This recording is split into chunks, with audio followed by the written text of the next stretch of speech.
tried to clean this with toilet bowl cleaner, but you can see there's some stains on the back. This pumice stone, I got it wet first, is supposed to... Oh, I hate that sound. Oh, I got that stain off.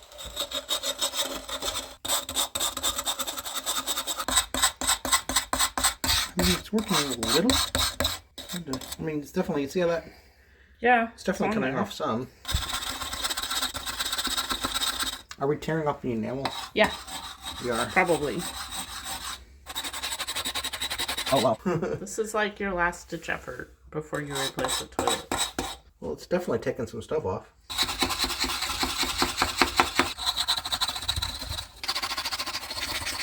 So definitely it's a very soft pumice stone. We used up quite a bit of it. The toilet does look better. It did not get, and those were some serious stains.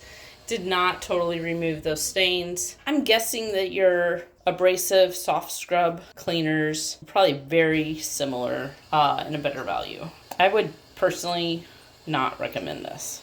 If you'd like to purchase it, there's a link in the description. We get a small commission and it would really help us out. I'm Chris, and with my wife Abby's help, I'm on a quest to review literally everything sold on Amazon. So if there's something that you need a review of, literally just tell me. Let me know in a comment, and I'll literally buy it and just review it for you. Literally. They tell me that I'm never gonna make it. They want me to do something that could make sense.